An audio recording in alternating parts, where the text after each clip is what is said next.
Hello, calculus students. It's Mr. Beck. Today we're going to be talking about something called Riemann sums. Now, to kind of set up what a Riemann sum is, let's kind of refresh where we were. Last time what we talked about was a definite integral, and we connected the definite integral with the area underneath the curve. What we ended up doing was we used geometric shapes to determine what the area under the curve was. Today what we're going to do is going to say what happens if we no longer have a geometric shape. For instance, underneath this parabola, it's not a geometric shape, so we can't really find the area under the curve, so we can't really determine what the definite integral is. So what we're going to do instead is we're going to do what's known as rectangles. We're going to find areas of rectangles, and we're going to approximate that area under the curve using these rectangles. So our goal with this problem is to approximate, let me get the right tool. Our goal is to approximate this integral from 1 to 4 of v of t dt, where v of t is this velocity function over here. Now, on our directions, these directions, we're saying that we are going to have a R3. Now, what R3 represents in this case is a right-hand Riemann sum with 3 subintervals. So the reason why it's called a right-hand Riemann sum is if you look at each of these rectangles, the height of each rectangle is on the right side of each of the intervals. So that way we're going to be doing our base times our height. So the base is going to be a consistent delta t, where delta t is found by taking b minus a over n. B minus a over n in this case is 4 minus 1 over the 3 rectangles. So delta t is officially 4 minus 1 over our 3 rectangles, or a width of 1. And then the height is going to be the right-hand side of each one of these intervals. So v of 2, v of 3, and v of 4. And that's all put together in this expression that the definite integral from 1 to 4 of v of t dt is going to give us our delta t times v of 2 plus v of 3 plus v of 4. And then we substitute 2, 3, and 4 into our equation for t, and we're going to get to this area as 59. What I want every single one of my students to do each time is I want you to write down the intervals just like I've shown you here. By writing down those intervals, what you end up doing is you're establishing a pattern, you're kind of setting yourself up for some credit, even if you make a mistake. Now, the next question that I always ask is, okay, this is an approximation. Is this an over or an under approximation? Students are like, well, clearly it's going to be an over approximation because each side is going to be above what the actual curve is. So this rectangle has 3 different regions that are not really supposed to be part of that definite integral, but they are. So this is an over approximation. Well, the way we justify that is if we have an increasing function, for any increasing function, then a right Riemann sum is going to be an over approximation. That's because if our function is increasing, then the right side is always going to be bigger than the left side. Therefore, we have an over approximation. This time, we decided to do a left-hand Riemann sum. So that L is going to represent a left-hand Riemann sum, again, with 3 subintervals. So each case, the left-hand side is going to give us the height of these rectangles. And as you can see in this situation, we fall definitively short. That's okay, it's an approximation. So what do we want to do? We want to say, okay, our consistent delta t, which once again is 4 minus 1 over 3. Our consistent delta t, this time we're going to do v of 1, v of 2, and v of 3 because those are the left-hand side of the intervals. And we get an area of 44. So this area of 44 is an over or under approximation. Well, we can see that we have some gap in between the function and our rectangles. So it should be an under approximation. And our justification for that is for an increasing function, the left-hand Riemann sum will be that under approximation. You don't have to elaborate anymore. That's concise enough. Well, if we could do a left-hand sum, a right-hand sum, we could also do a midpoint sum, and that's what this M represents, a midpoint sum with 3 subintervals. So to do this, once again, delta t is going to be 4 minus 1 over 3, b minus a over n. We're going to approximate, and this time we're going to do v of 1.5, v of 2.5, v of 3.5. We plug them into our function, and we're going to get this 50.75. Now, the question that we always ask here is, once again, is this an over or an under approximation? And it turns out that due to the concavity, since this is concave up, what that ends up happening is the slopes are increasing faster. If the slopes are increasing faster, and midpoint is going to have this part, which is going to be, or that region is going to be smaller than this region due to the under approximation. So there's, or sorry, the first region is going to be smaller than the second region due to the concavity or the increasing slope. Therefore, it's going to be an under approximation because we have too much area that's not included. So not sure why I put over approximation. That should be an under approximation. And then we can say, how do we make this even better? We could do a left hand with 6 subintervals, with 9 subintervals, with more and more subintervals. The idea behind this is the more and more intervals we create, the better approximation we get until we have the exact value. Now, what that ends up happening is we are going to take the limit as delta t approaches 0. And when delta t approaches 0, that means we have an infinite number of rectangles. Therefore, we have a good representation when we have an infinite number. Now, that makes it a lot harder to actually compute. So we're going to have to come up with a way that's going to be better than computing, like so. So one of the things that we want to do, we've been talking about an over or an under approximation. With us having an over or an under approximation, one of the things that I'm hoping for is, how do we know if we have a definitive over or a definitive under? By the way, if we have a function that decreases, a left hand will be an over approximation. We can see that in the graph that the left hand is our over approximation. But anyway, moving on. Our goal is to say how accurate of an approximation do we have. And so what we could do is we could definitively say, hey, let's go ahead and choose a sum that is an under approximation. So we're going to be choosing the lowest point in each of the respective intervals. Then we could say, let's choose a point, or let's choose something that's always going to be the highest. And we denote that by ln and un, where in this case, L represents lower. I will never give you an ln and make you, force you to determine if it's a left or a lower. There's always going to be context to what it's going to be. So for this problem, I want to do both a lower and an upper approximation. So to do that, I have this graph that we see here. What's in green is going to be the lower approximation over the interval. So that lower approximation, it just occurred to me that we should have this height right here to include that portion in there. So to do the lower approximation, we will say which is higher, v of 1 or v of 2, or in this case, f of 1 or f of 2. F of 2 is higher than f of 1, so our lower approximation is going to use f of 1. Which is higher, f of 2, f of 3, which one's lower, f of 2, f of 3. F of 3 is lower, therefore we're going to use f of 3. And we continue through that process to say, we're going to take our delta t, which in this case is going to be 5 minus 1 over, we don't officially know, rectangles of width 1, so 1 is going to equal that. And if we solve this, that tells us we're going to have 4 subintervals, hence the lower with 4 subintervals. So plug in our values, we end up with 13.5. And we could do the same thing with an upper sum. In this case, we're going to use v of 2. We're going to use v of 2. In the first region, v of 2 is higher than v of 1. Second region, v of 2 is higher than v of 3. Third region, v of 3 is higher than v of 4. And the fourth region, v of 5 is higher than v of 4. So when we do that, we get our upper sum, which is 22.5. So by the intermediate value theorem, because area is going to be a continuous, if we are looking at the regions here, the area is going to be a continuous function here due to that continuity. And due to the lower and the upper definitively, we can use the IVT to say, intermediate value theorem to say the actual integral is going to be in between. All right, moving right along. Another problem. For this case, I wanted a midpoint Riemann sum. Our midpoint Riemann sum is going to be our 4 subintervals, which means 1, 2, 3, 4. With our 4 subintervals, if we do a midpoint sum, it should look like so. And our width, once again, is going to be 1. 1 times f of 0.5 plus f of 1.5, 2.5, 3.5.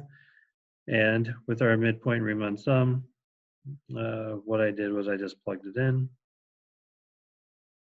That kind of looking a little messier, so I'm going to take those back out again. Anyway, we get our midpoint sum is 53.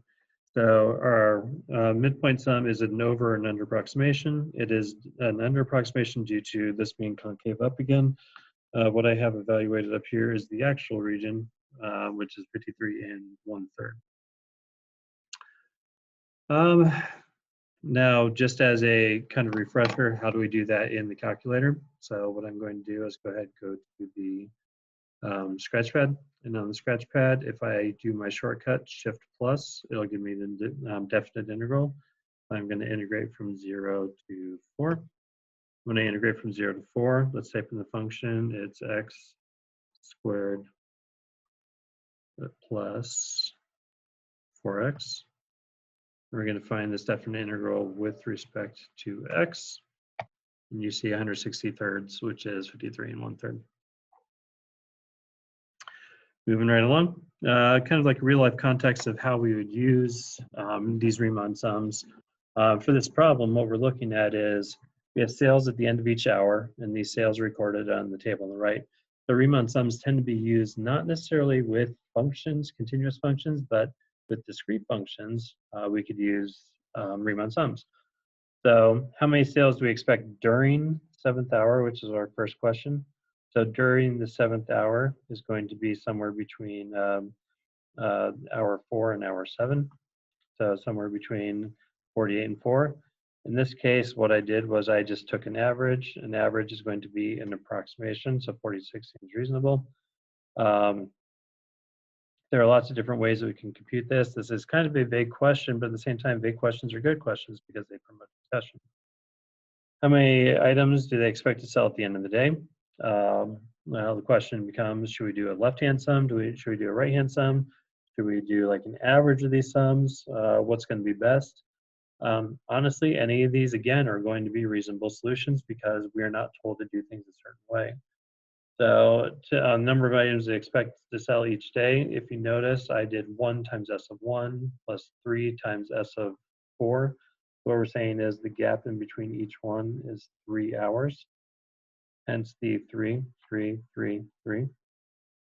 Now 1 times S of 1 means I'm doing a right-hand Riemann sum for each one of these.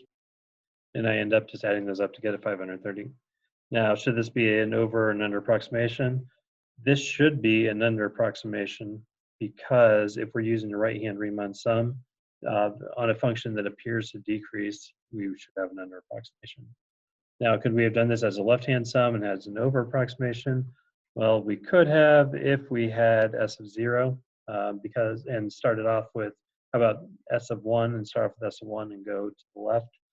So we could do this a bunch of different ways. Again, this is meant to promote discussion, saying you have to do things a certain way. But that leads to the idea of the trapezoid rule. And the trapezoid rule is something that tends to work with discrete data very, very well. The idea behind the trapezoid rule is actually it's a combination of a left-hand sum and a right-hand sum. So if we take a look at these two situations, I'm just going to draw right here. Suppose we did a left-hand sum and a right-hand sum together. We average these. That average causes us to cut that rectangle in half. Therefore, we create what's known as a trapezoid because that portion of the graph is no longer there. So that's geometrically what's happening. Now, algebraically, what's going on is we have this formula. Now, if you notice, I scratched out b minus a over 2n, but this is officially part of the formula. The reason why I scratched it out is because I look at this as 1/2 the sum of the bases times the height, where our height is going to be our delta x, aka b minus a over n. Now, the reason why the trapezoid has this pattern of 1, 2, 2, 2, 2, 2, 2, 2, 1 is because it's really the average of the left-hand sum. So if we set our left-hand sum, we have our delta t times v of, let's say, v of 1 plus v of 2 plus v of 3 plus dot, dot, dot. If we do a right-hand sum, then we would have our delta t times v of 2 plus v of 3 plus v of 4 plus dot, dot, dot, up until v of whatever our last term is. What ends up happening is the left-hand sum stops at v of n minus 1. Our right-hand sum begins at v of 2. So it causes 2 of each of the terms except for the beginning and the end when we do our averaging. But anyway, so how do we use the trapezoid rule to approximate that region? Notice how I did v minus a over n. So this is my delta t. The delta t ends up being 3. And our table set up, lo and behold, this is the same table as before. So by doing this as a trapezoid rule, we can estimate that we have 543 items sold. Moving right along. Do we expect this to be an over and under approximation?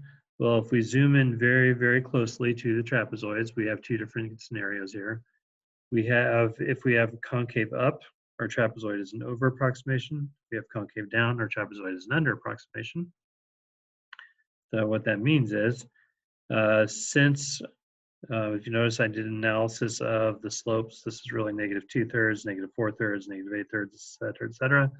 But our slopes or our rates of change, our rate of change decreases, which is our definition of concave down. And since this is a concave down function, or it appears to be a concave down function, remember we don't officially know, but it appears to be a concave down function. This should be an under approximation due to the concavity. Now we do have something called the trapezoid error. The trapezoid error is established by this formula. Now this formula is kind of set up as b minus a over 2n times b minus a over 2n times b minus a over 4 times the max value. If you're interested in knowing a little bit more, I strongly encourage you to look it up. But anyway, what do we mean by the max value of f double prime? Well, in this case, f of x is x cubed. So when we take x cubed, f prime, f double prime, we get 6x. What is the max value of f double prime on the interval from 0 to 1? And that ends up being 6. We could use that to say we definitively know that this error is between these two numbers. Meaning that if we take if we're trying to approximate our integral, we could use a trapezoid rule minus the error we just found in that formula, and then trapezoid rule plus the error found in that formula. That way we're kind of sandwiching, we know that the exact value of that integral is between these two. Now, on a normal year, I would have you do this due to 2020. This is going to be one of those essential calculations, at least for the high school classroom. If you go to a college classroom, you're going to find that this is used pretty extensively. But at the same time, this is really just like it's rote calculations. Feel free to do the rote calculations, and I'll leave it at that. So anyway. There is such a thing as a midpoint error. Midpoint error is another formula. There's another type of approximation that we could do known as Simpson's formula, where we're turning each region into more of a parabola, which has a pattern of 1, 4, 6, 4, 1. Sorry, 1, 4, 6, 4, 6, 4, 6, 4, 1. But anyway, that pattern is going to be used to create all of the parabolas, and it's really if you look at the mechanics of it, it's just turning everything into a quadratic, or at least turning the 3 data points into a quadratic. Example 7, this is a perfect example to say, hey, let's do this as a trapezoid rule, because a trapezoid rule tends to be a little bit more efficient if we know all these different lengths. You can see the work that I've written out there for you. It's going to be 1/2 our delta x, or in this case, yeah, it is delta x. And then 1, 2, 2, 2, 2, 2, 2, 2, 2, 1. And then we could say, what is our error? If we really wanted to understand the error, to say our actual integrals between these two values, we could use this formula up here. Notice I didn't do that for the problem because it didn't ask, but you know what? We could do it. And then one of the nice things about the trapezoid rule is, or the trapezoid error is, this is really any error. What we can say is, suppose I want to use the trapezoid rule, but I want my error to be within a certain percentage, like in this case, it's 1%. So I want my error to be within 1%. I can then manually calculate how many different trapezoids I need, or the number of trapezoids or number of intervals I need in order to have my error within a certain region. So it's very, very useful. Anyway, this is a lead into, okay, well, now that we know how to approximate using rectangles, we know how to approximate using trapezoids. If we really went deeper, we could approximate using parabolas. But anyway, our goal is approximation. Well, what happens if I'm tired of approximations and I want to know the exact value? That's where infinite Riemann sums come into play. Now, in order for us to understand infinite Riemann sums, we have to understand the summation notation. So just as a quick refresher, this sigma represents summation. This is the sum of the first through fourth terms. So the first term here, since this is a constant, the first term's 2, the second term's 2, the third term's 2, the fourth term's 2. So that summation is really just going to be 2 plus 2 plus 2 plus 2, which we will say as 2n, where n equals 4. And the reason why n equals 4 is because we're going to the fourth term. Anyway, the overall sum is 8. This one, we could do the sum of all of our k's going from 1 to 4. So the first term is 1, second term 2, third, fourth. We get an overall sum of 10. Now, an approach that we could take to this is if we add our first and our last terms, in this case, I went all the way up to 6, we get 7. Our next terms, we get 7. Our next terms, we get 7. What happens and what you see happening is this is arithmetic, but the sum of the first and last gets repeated all throughout the wave of arithmetic sequence. Due to this, we have a formula that comes out that was popularized by Gauss, and there are certain legends that go along with this formula. But Gauss popularized this legend, and so his teacher asked him to add the first 100 terms. So what he did was he used this formula. He said the first term is 1, the last term is 100. So we have 101, but we only have half the multiplication, so 50 times 101 is 5,050. So Gauss came back and told his teacher the answer, and she was not pleased. He or she was not pleased. I don't know. It's a legend. Anyway, we have this formula. The sum of i's is going to be n times n plus 1 over 2. A situation like this, the sum of all the 2 to the j's. Notice how I've gone from 0 to 5. So 2 to the 0, 2 to the 1, 2 to the second, et cetera, ends up being 63. One of the nice things about this kind of summation is this is going to be 2 to the n minus 1, where in this case n equals 6 because we're going from 1 to 6. Anyway. Use segmentation to write the following sums. What we're doing here is we're saying, okay, what is held constant throughout this problem and what's changing? So first term, second term, all the way up through the ninth term. The sum of the first 2 ninth terms of 2i. These variables have to match up. Just please be aware of that. For this situation, if I was just given an expression that looked like this, I'm not sure that I would be in my right mind to put it into a function that looks like so. If you start seeing patterns like that, it's really, really cool. Maybe I would have included in by 14 and 29. Who knows? But anyway, regardless, by writing it out this way, we could see that the 4 changes 5 all the way up through 28. So we could write this as the sum of the 4th through 28th terms of that. Now, note one of the things that we like to do is we like to recenter it back at 1. So rather than start at the 4th term, start at the first term. By writing our series looking like this, we can turn it into just summing the first through 25 terms of the new rule. Anyway, this one, sum of the first through n, because what's changing, this is 1 multiplication to all the way up through n multiplications. Pretty straightforward.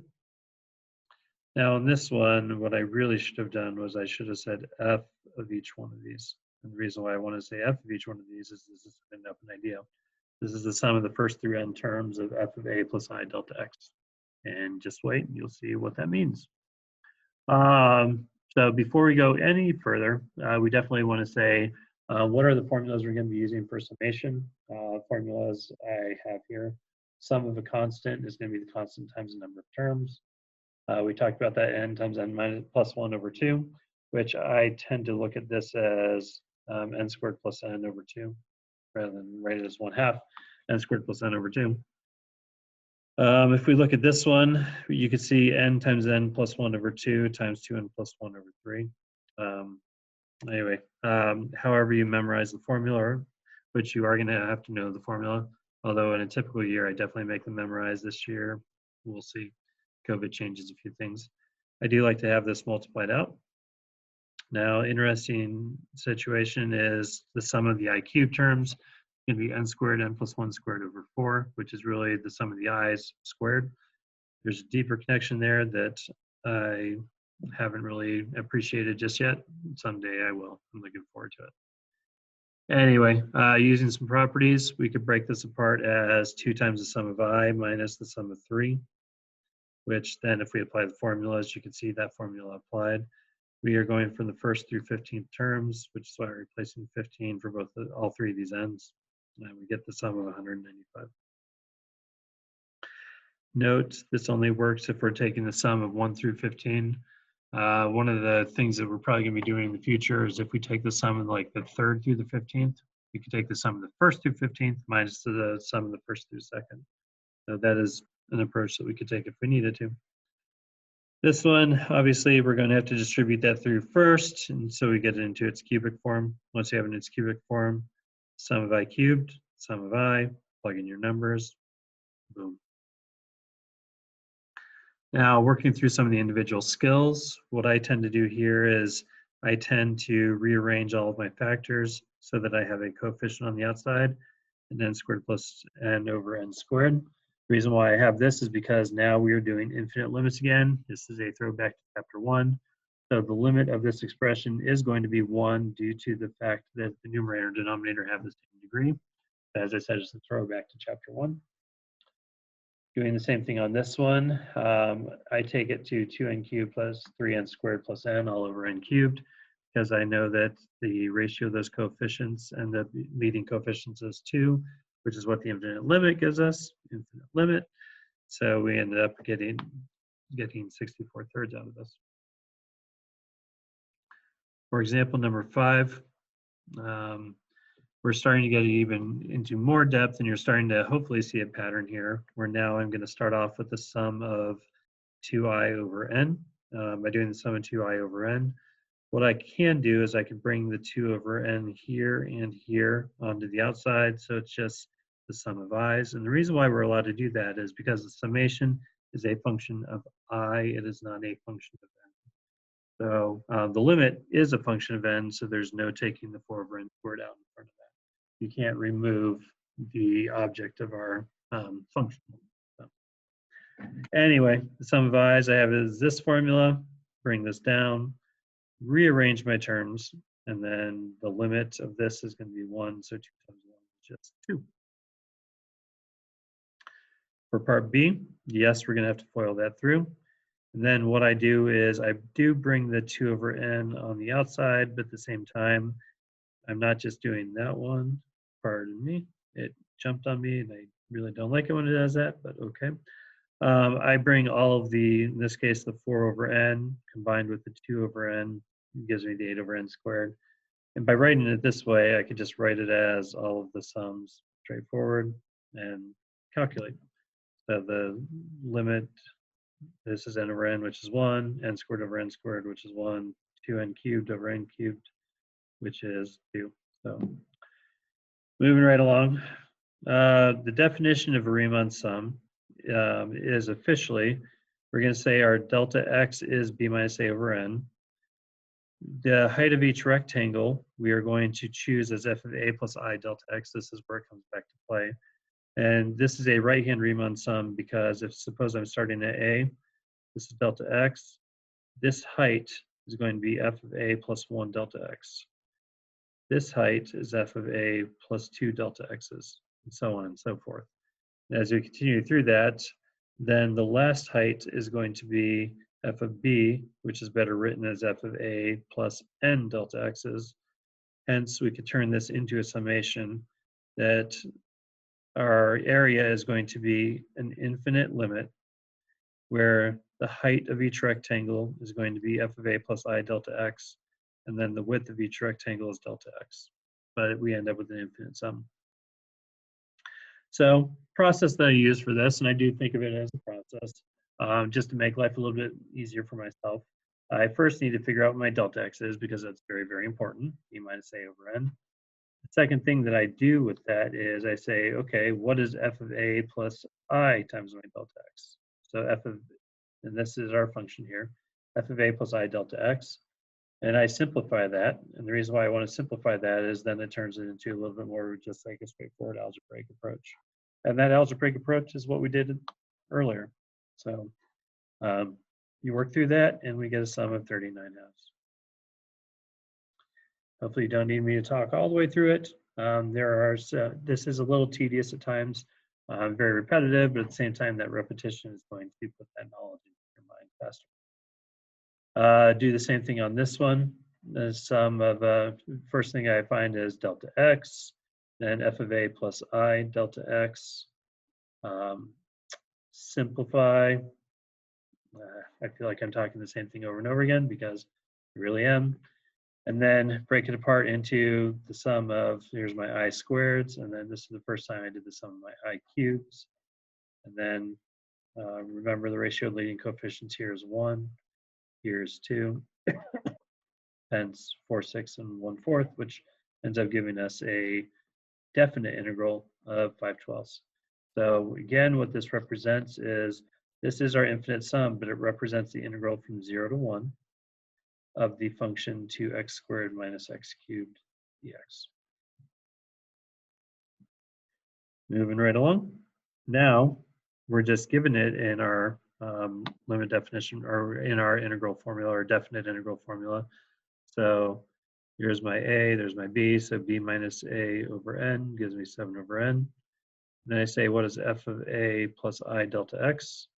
So a, in this case, is -2 plus I times 7 over n, which simplifies to this expression. And once I have it simplified to that expression, then what I will do is I will do the same limit definitions I did before. So the summation, or really the summation formulas. Bring the 7 over n out in front, take the summations, moving right along. I end up with 63 halves, which we could double check, because if we're going from -2 to 5 of x plus 3, so x plus 3 looks like this. And we're going from -2 to 5. What it's going to do is we're going to, or we can look at this as two triangles. We can find the area based off of those two triangles. Anyway, the triangle goes below the axis and the triangle goes above the axis. Actually, you know what? My apologies. This is x plus 3, not, so both of these are above. We can treat this as a trapezoid. Height of the first one is 1. The height of the second one is going to be 8. So 1/2. Our base, which going from 2 to 5 is 7. And then the sum of our bases, 1 plus 8. So half of 9 times 7, so half of 63 is what I got right here. Yay, I'm on the right track. Part B, same thing. Delta x first, 3 over n. Plug it in, go break it apart. Summation formulas, find the limits, add them. Now, the last one is going to be a AP style problem. So with this AP style problem, we want to know what this actually represents. So I have it written here as the 1/50th. That 1/50th is going to be our b minus a over n. Now, if we look at our terms, 1/50th, 2/50th, 3/50th, all the way to 50/50th, what this clues us in is to say that our last term is going to be the square root of 1. Our first term then, if we do this as a right Riemann sum, is going to be the square root of 0. So I say the first term is the square root of 0, but it's really by doing right-hand Riemann sum, the first one we use is 1/50th. But anyway, write this as the square root of a plus I delta x. And so that tells us that our function is the square root of x, because a plus f of a plus I delta x, our function is a square root function. A is 0, b is 1. So we start at 0 and at 1, like I mentioned right there, which is answer choice B. So hopefully this was informative, and I'm looking forward to working with you to figure out a faster approach to doing our definite integrals where we don't have to do this. Take care, Calc students.